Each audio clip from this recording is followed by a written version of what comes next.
Hello friends, இன்றைக்கி தேங்காய் பருப்பி தாங்க. எங்கள் கிராமத்தில் இப்படி தாங்க செஞ்சு சாப்பிடுவோம். இது வந்து பார்த்திங்கன்னா ஹெல்த்தியான பருப்பினே சொல்லலாங்க. அந்தளவுக்கு சூப்பரான டேஸ்ட்டில் சுவையில் அருமையாக இருக்குன்னே சொல்லலாம்.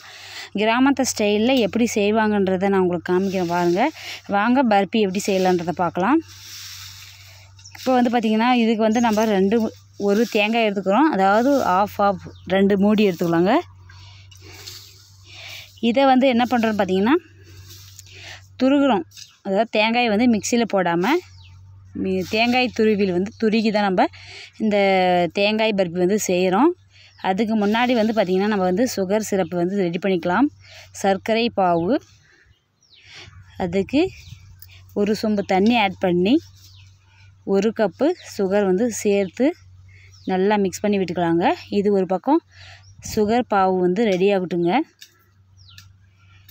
நல்லா மிக்ஸ் பண்ணி விட்டுட்டு இது ஒரு பக்கம் கொதிக்கிட்டுங்க. இப்போ வந்து நம்ம தேங்காய் வந்து துருகி எடுத்துகிட்டு வந்துடலாம். தேங்காய் துருவி பாருங்கள், இது கிராமத்தில் கிடைக்குது இந்த மாதிரி தேங்காய் துருவல் அப்படின்ட்டு. இதில் தான் நம்ம தேங்காய் வந்து துருகி எடுக்க போகிறோம். அதாவது நம்ம மிக்சியில் போட்டால் இந்த தேங்காய் பருப்பி வந்து டேஸ்ட்டாக இருக்காதுங்க. இந்த மாதிரி நம்ம துருகி சேர்க்கும்போது டேஸ்ட்டு வந்து சூப்பராக இருக்குதுன்னே சொல்லலாம். இந்த மாதிரி நம்ம செய்யும்போது இன்னும் டேஸ்ட்டு கூடவே இருக்குன்னு சொல்லலாம். சில தேங்காய் பருப்பி அதாவது நம்ம கடைகளில் கிடைக்கிறதுலாம் வந்து பார்த்திங்கன்னா மிக்ஸியில் அல்லது இந்த மோட்டார்ஸ்லாம் போட்டு தாங்க நம்மளுக்கு தேங்காய் பருப்பு ரெடி பண்ணி தருவாங்க. பட் அந்த மாதிரி இல்லாமல் நம்ம வீட்டில் ஆரோக்கியமாக எப்படி செய்யலான்றதையும் நான் உங்களுக்கு காமிச்சிருக்கேன் பாருங்கள். இப்போ வந்து இந்த தேங்காய் துருவல் இப்படி தாங்க துருவி எடுத்து வச்சுக்கலாங்க. இப்போ பாருங்கள், சாஃப்டாக பூ மாதிரி வந்திருக்கு பாருங்கள் தேங்காய் துருவல். இப்போ வந்து இதை வந்து நம்ம ஃப்ரை பண்ணிக்கலாங்க. ஒரு வானல் வச்சுக்கோங்க. வானலில் வந்து தேவையான அளவுக்கு வந்து கீ ஆட் பண்ணிக்கோங்க. கீ வேணும்னாலையும் நம்ம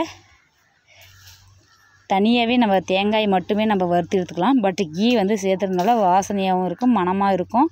தேங்காய் பூ அப்படின்னு சொல்லலாம். கீலே நல்லா நம்ம என்ன பண்ணுறோம் பார்த்திங்கன்னா நல்லா ஃப்ரை பண்ணிக்கலாங்க. நல்லா ஃப்ரை பண்ணி நம்ம இந்த தேங்காய் பருப்பி செய்யும்போது தேங்காய் வந்து சீக்கிரமாக கெடும் தன்மை உடையது. அதனால் நம்ம இந்த மாதிரி வறுத்து செய்யும்போது நல்லா பொன்னிறமாக அந்த தேங்காய் துருவலை வந்து வறுத்து செய்யும்போது இன்னும் டேஸ்ட் வந்து கூடவே இருக்குன்னு சொல்லலாம். ப்ளஸ் வந்து கெடாமல் நம்ம 2 நாள் 3 டேஸ் 2 டேஸ் அப்படி வச்சு சாப்பிட்டுக்கலாம். ஒன்றும் ஆகாதுங்க. பட் வந்து நம்ம வறுக்காமல் செஞ்சிங்கன்னா, அதாவது கரெக்டான ஸ்டேஜில் வறுக்காமல் மீடியமாக வறுத்து எடுத்துக்கலாம்னா நம்மளுக்கு வந்து கெட்டுரும். அந்த மாதிரி கெடாமல் நல்லா வறுத்து நம்ம பொன்னிறமாக வறுக்கும்போது தேங்காய் பருப்பி வந்து 2 டேஸ் 3 டேஸ் சரியாக தேங்காய் பருப்பி வந்து கெடாமல் நம்ம வந்து சாப்பிட்டுக்கலாம். சூப்பரான பருப்பி வந்து இது மாதிரி தாங்க செய்யணும். இப்போ வந்து பார்த்திங்கன்னா நல்லா ப்ரௌனிஷ் வர்ற அளவுக்கு நம்ம வந்து தேங்காய் துருவல் வந்து வறுக்கணுங்க. இப்போ வந்து பார்த்திங்கன்னா நான் உங்களுக்கு ஏன் இந்த மெத்தடெலாம் காமிக்கிறேன்னு பார்த்திங்கன்னா, இந்தளவுக்கு வறுத்தா தான் இந்த தேங்காய் பருப்பி வந்து டேஸ்ட்டாக இருக்குன்னு சொல்லலாம். நல்லா இந்த மாதிரி பொன்னிறமாக வறுக்கணுங்க. லைட்டான ஹீட்டு வச்சு நம்ம வந்து கரெக்டாக வறுத்து எடுத்துக்கலாங்க. அப்படியே பார்த்தா தேங்காய் துருவல் வந்து பளபளன்னு வரணுங்க. அப்போ தான் நமக்கு வந்து தேங்காய் துருவல் வந்து 5 டேஸ் ஆனால் கூட கெடாதுங்க. அந்தளவுக்கு நம்ம தேங்காய் பருப்பி வந்து செய்யணுங்க. நல்லா வறுக்கணுங்க. இந்த தேங்காயோடைய வாசனையும் நெய் மணமும் வந்து பார்த்திங்கன்னா சேர்ந்து சூப்பரான ஒரு ஸ்மெல்லை கொடுக்கும். அந்த மாதிரி நம்ம வறுத்து எடுத்துக்கலாங்க. இப்போ இந்த பக்கம் வந்து பார்த்திங்கன்னா பாகு வந்து நல்லா தண்ணி சுருண்டி நம்மளுக்கு சுகர் சிரப்பு வந்து ரெடியாகி வந்துருச்சுன்னே சொல்லலாம்.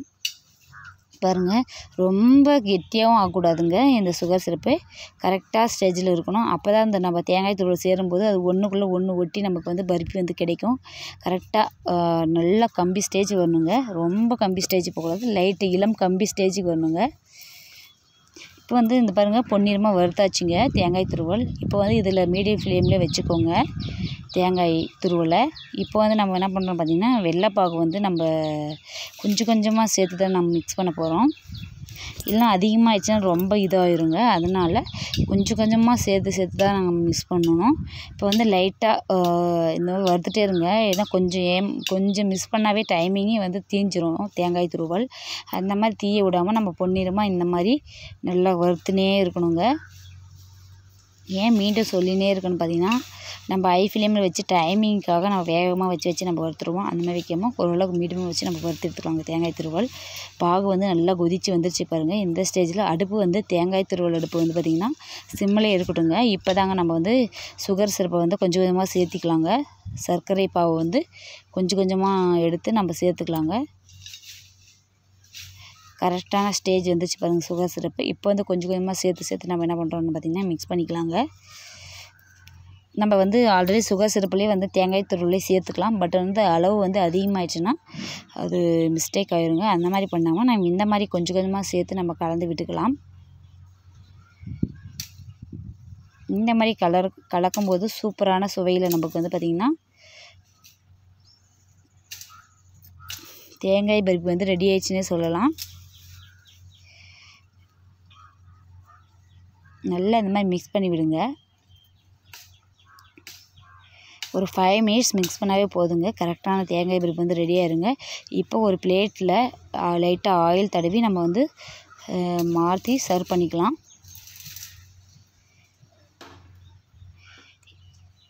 நமக்கு எந்த ஸ்டேஜ் அளவுக்கு நம்ம வந்து கண்டெய்னர் வந்து ஃபில் பண்ணணுமோ அந்த கண்டெய்னரில் வந்து நம்ம இந்த தேங்காய் பருப்பு வந்து சேர்த்து நம்ம இந்த மாதிரி நல்லா ஒரு கரெக்டான ஃபுல்லாக வர அளவுக்கு நம்ம வந்து இந்த மாதிரி பிளேட்டில் வந்து சேர்த்து செட் பண்ணி வச்சுக்கலாங்க. நமக்கு பிடிச்ச மாதிரி நம்ம செட் பண்ணி வச்சுக்கலாங்க. நீங்கள் பாக்ஸில் கூட செட் பண்ணி நமக்கு தேவையான பீஸ் வந்து நம்ம கட் பண்ணி எடுத்து சாப்பிட்லாம். சூப்பரான டேஸ்ட்டில் அருமையாக இருக்குன்னே சொல்லலாம். இன்னொன்று வந்து பார்த்திங்கன்னா உங்களுக்கு பிடிச்ச நட்ஸ் கூட சேர்த்து நம்ம இதில் செஞ்சுக்கலாம். ப்ளஸ் வந்து இன்னொன்று வந்து பார்த்திங்கன்னா ஏலக்காய் தூளும் சேர்த்து செஞ்சுக்கலாம். இன்னும் வாசனையாக இருக்கும், மணமாக இருக்குன்னே சொல்லலாம். நான் வந்து சிம்பிளாக செஞ்சுருக்கேன், நீட்டாக இருக்குன்னே சொல்லலாம். இந்த அளவு சூப்பரான பர்பி வந்து நீங்களும் ட்ரை பண்ணி பாருங்கள். நெய் மணத்தோட சூப்பரான தேங்காய் துருவலோட நம்மளுடைய தேங்காய் பர்பி வந்து இந்த மாதிரி செஞ்சு பாருங்கள். சூப்பரான சுவையில் அருமையான கிராமத்து ஸ்டைலில் தேங்காய் பர்பி இந்த மாதிரி நீங்களும் ட்ரை பண்ணி பாருங்கள். இன்னும் தேங்காய் ரெசிபி வந்து பார்த்திங்கன்னா ஸ்வீட் ரெசிபி நம்ம சேனலில் இனிமேலுக்கு வரும் அப்படின்றதே சொல்லிக்கலாங்க. ஓகே ஃப்ரெண்ட்ஸ், உங்களுக்கு இந்த சேனல் உங்களுக்கு பிடித்திருந்தால் லைக் பண்ணுங்கள், ஷேர் பண்ணுங்கள், கமெண்ட் பண்ணுங்கள், சப்ஸ்கிரைப் பண்ணுங்கள். மறக்காமல் பெல் பட்டனை கிளிக் பண்ணுங்கள் ஃப்ரெண்ட்ஸ். அப்போ தான் நான் போடுற வீடியோ வந்து உடனுக்குடன் வரும். இன்னும் புதிய டிஷ்ஷுடன் நாளை உங்களை சந்திக்கும் வரை உங்களிடமிருந்து விடைபெறுவது உங்கள் ஐஸ்வர்யா. பாய்.